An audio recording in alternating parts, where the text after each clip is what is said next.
اس دوران ہمیں سینئر تجزیہ کار نصر اللہ ملک بھی جوائن کر چکے ہیں۔ انڈیا پاکستان میں سیز فائر ہو چکا ہے، اور سیز فائر ہونا اور سیز فائر کے طریقہ کیا تھا، کیونکہ مارکو روبیو نے جو ٹویٹ کیا ہے اس پہ یہ لکھا گیا ہے کہ 48 گھنٹے تک اس معاملے پر بات چیت ہوتی رہی ہے، گفتگو ہوتی رہی ہے، ٹرمز اینڈ کنڈیشنز جو ہیں وہ سیٹ ہوتے رہے ہیں، اور اینڈ پہ جا کے کس نے کیا بات مانی کس نے کیا بات نہیں مانی۔ سر اوور ٹو یو۔ دیکھیں بنیادی بات تو یہ ہے کہ جو سمجھنے والی ہے پاکستانی قوم کو اور ہم سب کو، کہ کوئی ہندوستان کو ہم نے کوئی درخواست نہیں کی سیز فائر کے لیے، ہندوستان کی درخواست پر یہ سیز فائر ہوا۔ اور دو تین چیزیں بڑی امپارٹنٹ ہیں، اگر آپ صرف ڈونلڈ ٹرمپ کے ٹویٹ سے ذرا پیچھے جا کے دیکھیں، جب سے ہندوستان نے پاکستان پر حملہ کیا اور معصوم شہری شہید کیے، بے گناہوں مساجد کے اوپر حملہ کیا، اس وقت سے لے کے ہندوستان کا جو انداز جاریت تھا اس میں کئی کمی آپ کو نظر نہیں آ رہی۔ بالکل ایسے ہی ہے۔ پاکستان نے کہا کہ ہم اس پہ آپ کو جواب دیں گے، اور پہلے روز سے کہہ دیا گیا تھا کہ جواب دیں گے، وقت کا تعین بھی ہم کریں گے، کس جگہ پہ تمہیں مارنا ہے یہ بھی ہم بتائیں گے، اور پھر پوری دنیا کو پتہ بھی چلے گا کہ ہم نے تو اس کا جواب دیا۔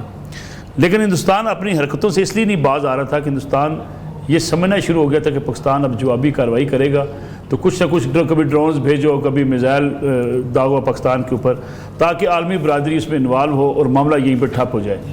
اور جو پہلا ٹرمپ صاحب کا جو پہلا ریئیکشن تھا کہ جی بڑی بے شرمی کی بھارت نے، اب دونوں ملک جو ہیں وہ اپنی اپنی کارروائی کر چکے ہیں، اس لیے ٹھنڈے ہو جائیں، کیونکہ پاکستان ان کے 5 طیارے گرا چکا تھا۔ یہاں سے جو سفارتکاری کا آغاز ہوتا ہے اور پہلی جو پاکستان کو کال آتی ہے اس میں یہ بات کہی جاتی ہے کہ ہندوستان نے غلطی کی، ٹھیک ہے ہم مانتے ہیں اس بات کو، لیکن آپ نے بھی آگے سے اپنا ریئیکشن شو کر دیا ہے، آپ نے طیارے گرا دیے ہیں، آپ نے لائن آف کنٹرول کی، آپ نے خلاف ورزی کی ہے، ورکنگ باؤنڈری کے اوپر آپ نے فائرنگ کی ہے، آپ نے ان کے مورچوں پہ فائرنگ کر چکے ہیں، اب آپ کا بھی کام ہے کہ آپ کام کو بند کر دیں۔ پاکستان نے وہاں انکار کیا کہ نہیں ہم آپ کی یہ بات سننے کی تیار نہیں، ہم نے تو جواب ہی نہیں دیا، ہمارے اوپر جو حملہ آور ہوئے تھے ہم نے وہ تیاری ڈیفینس کیا، بس ہم نے تو ڈیفینس کیا۔ اور اس کے بعد سے پھر سعودی عرب، ترکی، یہ تمام لوگ درمیان میں آئے، چین کی حکام نے پاکستان سے رابطہ کیا، امریکی وزیر خارجہ کے رابطے ہوئے، پھر جو آخری بات کہی گئی کہ دونوں ملک، یہ امریکہ کی طرف سے پیغام آیا کہ دونوں ملک کے جو نیشنل سیکورٹی ایڈوائزرز ہیں وہ آپس میں رابطہ کریں تاکہ معاملے کو خود مل کر سلجھا لیں۔ پاکستان نے اگین وہاں انکار کیا، انہوں نے کہا ہم انٹرنیشنل برادری کا، امریکہ کا، سب کا، ان دوستوں کا احترام کرتے ہیں، آفس لیول پہ رابطے ہو جائیں لیکن ہمارے نیشنل سیکورٹی ایڈوائزر ہندوستان کے نیشنل سیکورٹی ایڈوائزر سے رابطہ نہیں کریں، جس کی وضاحت بھی پھر DGISPR لیفٹیننٹ جنرل احمد شریف صاحب نے اپنی پریس بریفنگ میں کر دی تھی۔ اس کے بعد سعودی عرب آتا ہے، سعودی عرب نے آ کے پاکستان سے کہا کہ جناب انڈیا یہ کہتا ہے کہ ہمارے ساتھ آپ زیادتی کی ہے، ہمارا جو پہلگام کا واقعہ ہوا ہے وہ پاکستان اس میں انوالو ہے، تو پھر ہم نے اس کی بنیاد پہ دہشت گردوں کو نشانہ بنایا، پاکستان نے ہماری فوجی انسٹالیشن کو نشانہ بنایا اور ہمارے طیارے گرا دیے، اب معاملہ یہاں ختم کر۔ تو پاکستان نے سعودیہ سے بھی بڑے پیار محبت سے کہا کہ نہیں، ہمارا جواب ہمارے پاس محفوظ ہے، جب تک ہم وہ جواب نہیں دیں گے ہم کوئی بات چیت نہیں کریں گے۔ یہ ٹائم لائن ہے ان ساری ٹاکس کی، جس کو آج کسی اور طرف لے جانے کی کوشش کی جا رہی ہے۔ پاکستان نے اس پہ واضح کر دیا، پھر پاکستان نے اگین اپنی تیاری مکمل رکھی، اور جب کل رات کو انہوں نے پھر اگین پاکستان کے اوپر حملہ کر دیا، ہمارے ایئر بیسز کے اوپر انہوں نے اٹیکس کیے۔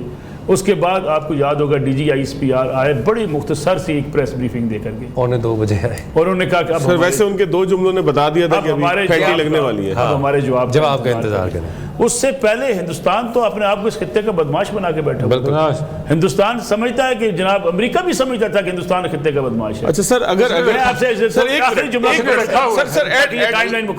ملک صاحب نے بہت زبردست، اگر انڈیا کو یہ آپ مجھے یہ ٹائم لائن مکمل کرنے کا آپ کو پتہ چل جائے گا۔ اس کے بعد کیا ہوا جناب کہ اس کے بعد سعودی عرب کو جب ہم نے یہاں سے کہہ کے بھیجا کہ جناب ہم آپ کی بات ضرور سنیں گے، لیکن جو ہمارے ساتھ زیادتی ہوئی ہے ہم یہ دنیا کو بتانا چاہتے ہیں، ہمارا ڈیفنس سسٹم کیا ہے، ہمارا اس وقت جنگی ہمارا جو ٹیکنیک ہے ہماری وہ کیا ہے، ہماری اسٹریٹجی کیا ہے، یہ ہم آپ کو بھی اور دنیا کو بھی بتانا چاہتے ہیں۔ اور پھر جب ہم نے نماز فجر کے بعد جس کا آغاز کیا، اس کو پوری دنیا نے پوری دنیا نے دیکھا، اس کو سعودیہ نے بھی دیکھا، اس کو مڈل ایسٹ نے بھی دیکھا، چائنا نے بھی دیکھا، امریکہ نے بھی دیکھا، امریکی جرنلسٹ نے بھی دیکھا، اور جو ہمارے یہاں شاید اس طریقے سے دیکھیں ویڈیوز آنا سم ٹائم لیٹ ہو جاتی ہیں، وہاں سے رپورٹنگ ہندوستان سے اتنی آسانی، وہاں کا میڈیا بڑا بائسڈ میڈیا ہے، وہاں کی جو چیخ و پکار ہے، اگر آپ وہاں سے جو لوکل کلپس لوگوں نے وائرل کیے ہیں اگر آپ دیکھیں، وہاں آپ کو اندازہ ہوتا ہے کہ کہا پاکستان نے میزائلوں کی بارش کر دی، یہ الفاظ ہیں وہاں پہ، میزائلوں کی بارش کر دی، اور نہ رکنے والے میزائلوں کی بارش ہے. یعنی پاکستان نے جب یہ شروع کیا تو اس کے بعد امریکہ کی انوائرمنٹ ہوتی ہے. ایئر فیلڈز کو کہہ رہے تھے کہ آگ کا گولہ بنتا ہے. اس کے بعد امریکہ نے جب رابطہ کیا تو ہندوستان نے امریکہ سے درخواست کی کہ جنگ بندی کروائی جائے، ہم جنگ کو کنٹینیو نہیں کرنا چاہتے، ہم سیز فائر کرنا چاہتے ہیں، شرط یہ ہے کہ پاکستان بھی آگے سے جو ہے وہ نہ کرے. ان کی جو ترجمان تھی فوج کی صوفیہ قریشی نے جو پریس کانفرنس کر دی تھی، اس میں کیا کہا تھا؟ یہی بات بولی کہ ہم جنگ بڑھانا نہیں چاہتے. اچھا ہندوستان بڑا ڈرامے بازی کر رہا تھا. پہلے روز میں جب جاریت کی تو پریس نوٹ میں یہ لکھا کہ جی ہم نے فوجی تنصیبات کو نشانہ نہیں بنایا، ہم اسکلیشن نہیں چاہتے، ہم جو ہے وہ صرف ان جگہوں کو نشانہ بنا رہے ہیں. اس ڈرامے کا جو جواب اللہ کی مہربانی سے، اللہ کے فضل سے افواج پاکستان نے دیا، میں سمجھتا ہوں آج افواج پاکستان نے اور آج کے سپہ سالار جنرل جو ہے وہ عاصم منیر صاحب نے، یعنی یہ روز روشن کی طرح دنیا کو بتا دیا ہے کہ ہم اس خطے میں نہ کسی کی بدماشی کو مانتے ہیں، نہ کسی کی سپرمیسی کو مانتے ہیں، بلکہ اس ریجن کا اگر امن ہے تو ہماری وجہ سے. بالکل. یعنی یہ پیغام میں سمجھتا ہوں بڑا واضح پیغام ہے.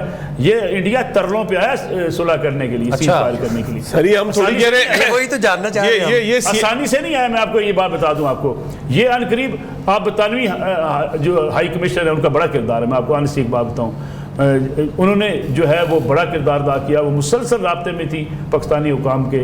ان کی کاؤنٹر پارٹ جو انڈیا میں ہے ہائی کمیشن دہلی میں، وہ بھی مسلسل رابطے میں تھی. انہوں نے مسلسل کوشش کی. سعودی عرب مسلسل رابطے میں تھا. لیکن ہندوستان کو سمجھ تب آئی جب اس کو جوتے پڑے. جوتے پڑنے کے بعد کا یہ سیز فائر ہے، اس کو عام سیز فائر مت سمجھیے گا. یہ پاکستانی قوم کو بھی پتا ہونا چاہیے. سر یہ ایک کلپ میں تھوڑا سا سنا دوں آپ کو. نہیں میرا خیال ہے اس کی کوالٹی اتنی اچھی نہیں ہے کہ اس کی آواز آ سکے. میں دیتا ہوں. اور میں آپ کو آخری جملہ میں کہہ دوں، یہ 5 گھنٹے کی جنگی حکمت عملی، یہ آپ کی سپہ سالار کی لیڈرشپ، یہ فوج کی کمانڈ، یہ فوج کی اسٹریٹجی اور یہ فوج کا جو فوجی مہارت ہے، یہ 5 گھنٹے دنیا کی تاریخ کے بڑے اہم ترین 5 گھنٹے ہیں. ان 5 گھنٹوں نے پاکستان کی جنگی مہارت کو اور پاکستان کے فوج کے نظام کو اور آپ کی فوج کی کیپیبلٹی کو پوری دنیا کے سامنے بتا دیا ہے کہ پاکستان جو ہے وہ کس قسم کی صلاحیت رکھتا ہے. اب لوگوں کو یہ پتہ چلے گا کہ پاکستان کے پاس فوجی صلاحیت کیا ہے اور پاکستان اپنا تحفظ کیسا. سر یہاں پہ تھوڑی سی آخری جملہ سر، فوجی تفصیلات ہیں یا فوج ہے یہ جو لوگ ہیں وہ؟ میں فوج کی بات، فوج پاکستان ہے. نہیں فوج کی جو تنصیبات ہیں. ایک بات ہم جب بات کرتے ہیں نا، فوج پاکستان ہے، پاکستان فوج ہے. بالکل. اور فوج کے سپہ سالار پاکستان ہے اور فوج کے جو سپہ سالار ہیں وہ پاکستان کی عوام کے سپہ سالار ہیں. یہ بات سمجھنا ہے. فوج میں چین آف کمانڈ کو ہمارے بھائی آپ کو بڑے خوبی طریقے سے بتائیں گے. جب یہ فیصلہ کر لیا جاتا ہے نا کہ ہم نے لڑنا ہے، اور خاص طور پہ دیکھیں کچھ انسانوں کے کریڈٹس ہوتے ہیں وہ بھی دینے چاہیے. ہر انسان میں خوبیاں ہوتی ہیں، کئی اچھائیاں ہوتی ہیں، کسی میں زیادہ خوبیاں ہوتی ہیں، دلیری میں کس میں صفات زیادہ ہوتی ہیں. عاصم منیر صاحب کو، جنرل عاصم منیر صاحب کو اللہ نے قرآن پاک بھی ان کے سینے میں محفوظ کیا ہے، سید خاندان سے بھی ہیں، جرأت اور بہادری بھی ہے، آئیڈیالوجی بھی ہے.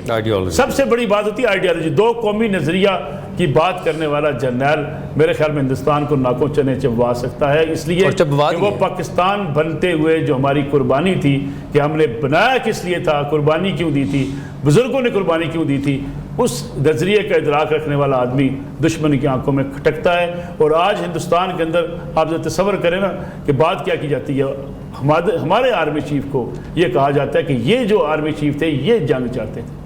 یعنی یہ کرٹیسائز کیا جا رہا ہے. اور یہ پاکستان کے لیے میرے خیال میں فخر کا مقام ہے کہ جب یہ کہا جائے کہ دشمن کی آنکھ میں آپ کی فوج کھٹکتی ہو، آپ کے سپہ سالار کھٹکتے ہیں.